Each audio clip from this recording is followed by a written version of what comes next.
What's going on, everybody? This is Temperature Check. I am your host as always, man. Mr. Check the Temperature. How y'all doing out there? And before we get started with today's content, I must do what I always do anytime you see me on your screen.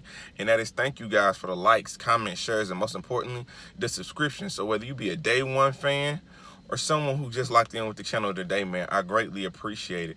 And if you want to stay engaged with me, man, follow me on Instagram, follow me on Twitter, Mr. Check the Temperature on both of them platforms. But let's get right off into today's topics. Brizz versus Mook. It's going to be a crazy one. It's a lot of matchups about to be on this card, but this going to be my favorite one. Yes, sir. Been waiting for this one. Been waiting for this one since Double Impact. So I'm not even going to lie to y'all.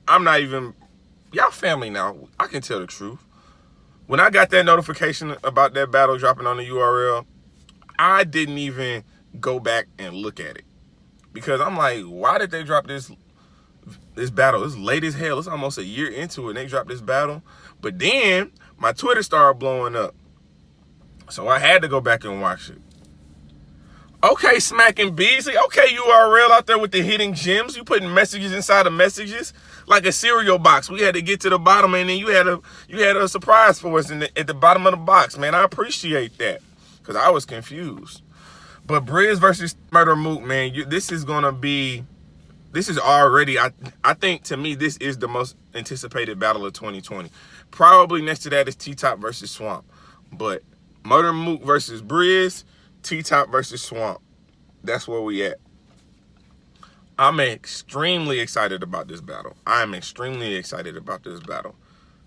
We got Murda Mook, who is a legend. You can't talk about battle rap if you don't talk about Murda Mook.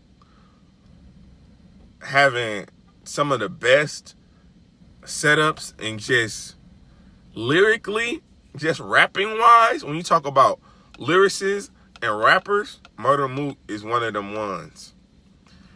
He sets up the foundation and he lays a house. But Brizz is known as Box Office Brizz. Shout out to Vitafly for coining that phrase. That's the nickname that he's been given. However, he gets crazy in the small room. Do we not remember Loso? We remember Loso? 2 sticks in the water like a rowboat. We don't remember Wavy. We don't remember Dolphin Fin.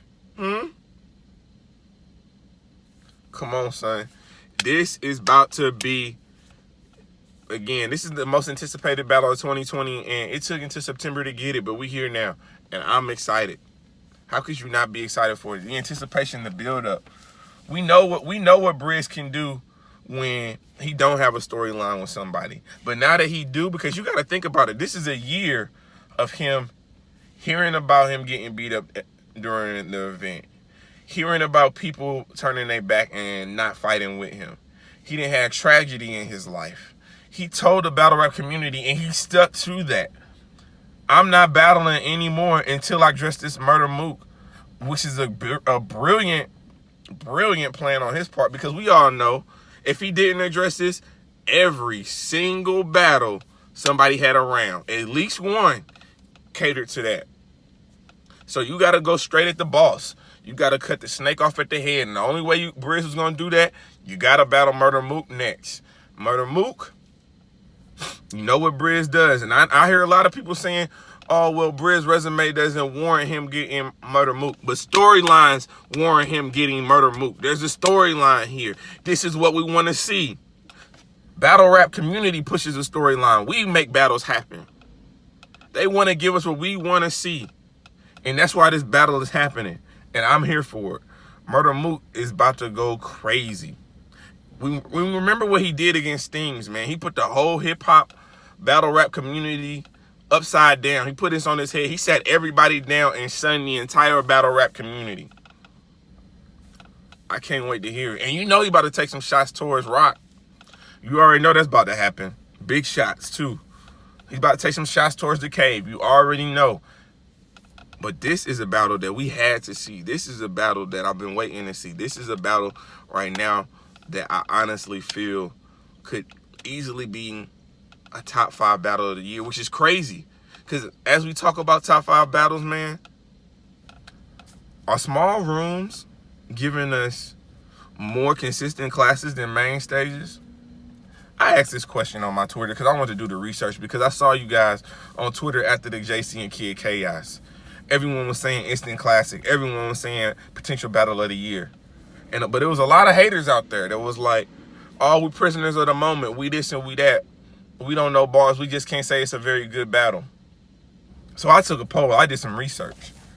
And I asked, are small room crowds and small room setups with no crowds giving us better and more consistent classics than the main stage with a crowd? 66% said they prefer the small room. That's astonishing, because what you're getting rappers who have the ability now to truly lay the foundation. A Kid Chaos, an Averb, of course, they're going to be appreciated on whatever stage, but in a small room with no crowd, a Daylight, a small room with no crowd, and you can literally hear every word lay the foundation of their house for every scheme, every setup, and then they come with a punchline, a haymaking punchline. I understand that we're trying to work back into getting big stages, getting those big crowds again.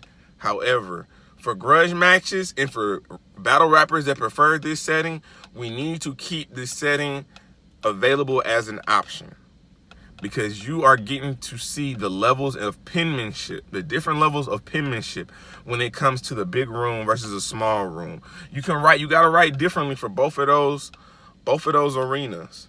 Both of those arenas come with their own problems. They come with their own variables. But small rooms are really allowing the battlers like a Kid Chaos, the battlers like a Daylight, the battlers like a Averb to really flourish and really show you what they can do in a room of that setting, man. So I definitely need these small, quiet rooms to stay. Lastly, man,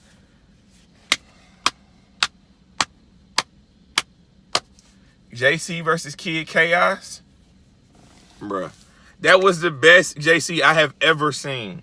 When you talk about conviction in his writing and in his bars, when you talking about demanding and commanding a stage, you talk about aggressions, delivery, metaphors. Then you had the young gunner, the young shooter, we from South Carolina movement, Kid Chaos, laying the foundation for every setup. The foundation was laid so beautifully. You saw every brick laid in the foundation. And the haymakers hit. The haymakers hit. I'm not going to lie to you. This battles with pins, with the pins, they don't need to be judged in the room. I know they need to be judged in the room for bets and things of that nature.